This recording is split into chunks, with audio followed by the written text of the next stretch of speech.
Bueno, les voy a contar un estudio que hicimos ya hace 4 años en el hospital. Yo soy Carolina Jaramillo, soy endocrinóloga pediatra, trabajo aquí en el Pablo Tobón Uribe y mis compañeros de investigación fueron la doctora Yurika López, que en su momento era residente de pediatría, el doctor Alejandro Marín, el doctor Carlos Yepes y la doctora Verónica Abad. Lo que queríamos averiguar era la prevalencia de autoinmunidad celíaca en nuestro grupo de pacientes con diabetes tipo 1 que atendemos en la consulta externa. No tengo ningún conflicto de intereses. Entonces sabemos que más o menos desde hace 40 años ha habido una clara asociación entre enfermedad celíaca y diabetes tipo 1. Se habla que más o menos la prevalencia en la población general va entre el 1 al 2%, pero que esta enfermedad se produce mucho más frecuente en pacientes que tienen diabetes, hasta 5 veces más frecuente. No tenemos datos en población general en Colombia ni en Medellín, ni tampoco en población con diabetes tipo 1. A la fecha, cuando hicimos el estudio, había una publicación en Cali de un grupo de pacientes no solamente diabéticos, ellos encontraron una prevalencia del 4.2% y de ellos 27 pacientes tenían diabetes tipo 1. El problema con la enfermedad celíaca es que la mayoría de las veces se produce de una forma subclínica y muchos de sus síntomas pueden ser atribuibles al mal control de la enfermedad, las hipoglicemias recurrentes, el dolor abdominal, y si no se diagnostica con el tiempo, se ha visto una asociación importante con aumento en el riesgo de linfoma MALT. En los pacientes pediátricos tenemos más riesgo de hacer retrasos constitucionales, pubertad diferida, y en los pacientes adultos, osteoporosis. A pesar de que tenemos pruebas sensibles y específicas para detectar anticuerpos contra enfermedad celíaca, ninguna de las sociedades, la Federación Internacional de Diabetes o la Asociación Internacional de Gastroenterología, pues recomiendan estudios de tamización en forma rutinaria para los pacientes diabéticos tipo 1. Nosotros entonces queríamos describir la prevalencia de anticuerpos asociados con enfermedad celíaca en nuestro grupo de pacientes y establecer una aproximación entre la asociación de esta autoinmunidad y qué manifestaciones clínicas se presentaban para poder determinar la utilidad de los síntomas en la sospecha diagnóstica de la enfermedad. Es un estudio descriptivo de corte transversal. Nuestra población de referencia fueron niños y adolescentes que consultaran aquí en el hospital. La recolección la hicimos hasta el 2015, hasta finales del 2015, e incluimos todos los pacientes con diagnóstico de diabetes tipo 1 menores de 18 años que hubieran aceptado participar en el estudio.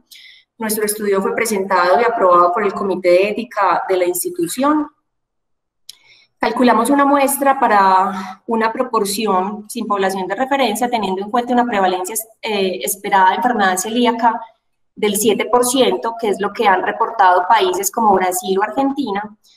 El sistema nos lanzó un dato aproximado de 90 y algo de muestra, entonces escogimos 100 casos de nuestros pacientes y a todos ellos les medimos anticuerpos de tipo antitransglutaminasa, de tipo IgA e IgG, y concentración sérica de IgA, pues porque es importante saber quiénes de estos pacientes tienen déficit selectivos de inmunoglobulina A.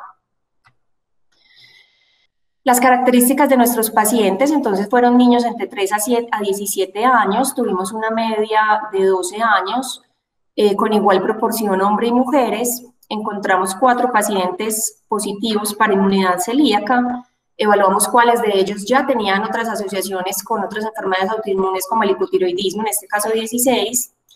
El promedio de hemoglobina glicosilada de nuestro grupo fue de 8.5 y una dosis de insulina en unidades por kilo día de 0.82, que es, digamos, un promedio adecuado del medicamento. Un índice de masa corporal con una media de 18. Cuando evaluamos toda la población de estos 100 pacientes, encontramos algunos síntomas que pueden ser explicados pues, por enfermedad celíaca. En el 55% de nuestros pacientes diabéticos, ellos reportaban hipoglicemias recurrentes, 46% dolor abdominal, 13% diarrea, 5% bajo peso, convulsiones asociadas a los episodios de hipoglicemia en el 5% y pérdida de peso en el 4%. Cuando lo evaluamos entre pacientes que tenían autoinmunidad positiva, encontramos que todos los pacientes presentaron hipoglicemias recurrentes y dolor abdominal, y digamos una cuarta parte diarrea. La autoinmunidad celíaca en nuestro grupo de pacientes fue de un 4%, que es similar a lo reportado en otras poblaciones de niños con diabetes tipo 1, un poco más baja que en el resto de países de Sudamérica, aunque como decíamos, las recomendaciones de tamización universal son controvertidas y el no tratamiento de la enfermedad celíaca puede asociarse a complicaciones a largo plazo. Pues nosotros lo que queríamos ver era si el perfil clínico de los pacientes que tuvieron autoinmunidad celíaca positiva nos permitía, digamos, aproximarnos hacia a quienes pudiéramos tamizar, porque pues definitivamente no es pues costo efectivo hacerlo en todos los pacientes.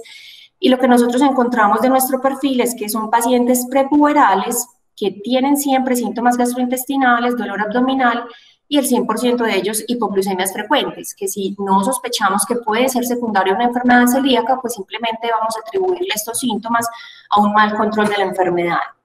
Todos los pacientes en quienes encontramos autoinmunidad positiva fueron remitidos a la consulta por gastroenterología para continuar los estudios, en los casos indicados biopsia, y que se pudiera dar un manejo a la enfermedad. Digamos que uno de las dificultades de nuestro estudio, pues es que no conocemos, pues no hicimos un estudio de población general, solamente lo hicimos en pacientes con diabetes tipo 1, entonces nos faltaría saber un poquito mejor cuál es la prevalencia de la enfermedad en la población general en nuestro medio. Eso es lo que nosotros encontramos en nuestros pacientes, pero digamos que tendríamos que hacer estudios más grandes en Medellín con otras instituciones para poder hablar más acerca de la prevalencia de la enfermedad.